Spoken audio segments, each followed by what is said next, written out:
नमस्कार मित्रांनो, स्वागत तुमचं श्री माऊली डेअरी फार्म यूट्यूब चॅनलवरती। तर मित्रांनो, बरेच दिवसांनी व्हिडिओ टाकतोय आणि व्हिडिओ टाकायचं पण एक खास कारण आहे। तर काय झालं होतं, 4 दिवस झाले आधी 4 दिवसाच्या आधी आपल्या कुत्र्यावरती हल्ला झाला होता वाघाचा।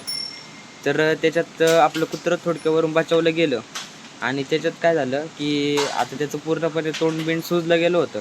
आता आपल्याला काय वाटलं की आता तो भुंकणार नाही आठवडाभर तरी, कारण की सूज उसरत तर कारण खात पण नव्हता काहीच आणि फक्त पाणी पित होतं कुत्रं।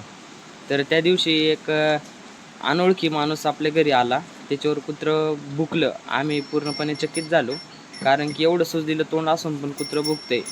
आज आपलेच जवळचे माणसं आपल्याला मदतीला येत नाही, पण जे एखाद्या मुक्या प्राण्याला आपण जीव लावतो ना मित्रांनो, तो त्याची जाण ठेवत असतो मित्रांनो। कोणतं मुक्य प्राणी असो, गाई असो, बैल असो आणि कुत्रा असो, काही असो, इतर अजून जनावर असो, पण तो ज्याला जीव लावलेला आहे मित्रांनो, त्याची जाण ठेवत असतो।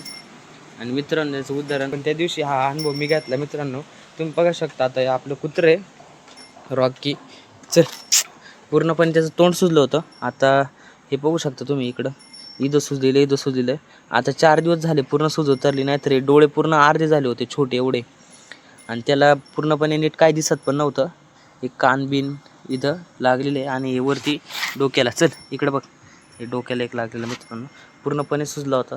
थोडक्यात बचावलं मित्रांनो, पण मित्रांनो तरी त्यांनी म्हणजे आपल्या घरी, आपल्या मालकाच्या घरी कोणी यावं नाही, अनोळखी माणसाने काय करू नये, त्याच्यासाठी तो त्या दिवशी त्याने भुकला। आणि त्याच्यात आपल्याला असा समज भेटतो मित्रांनो की जीव प्राण्याला लावलेला तो त्याची जाण ठेवत असतो मित्रांनो। आपल्याला समज भेटला मित्रांनो। व्हिडिओ जर आवडला असेल तर लाईक, सबस्क्राईब आणि शेअर करा। धन्यवाद।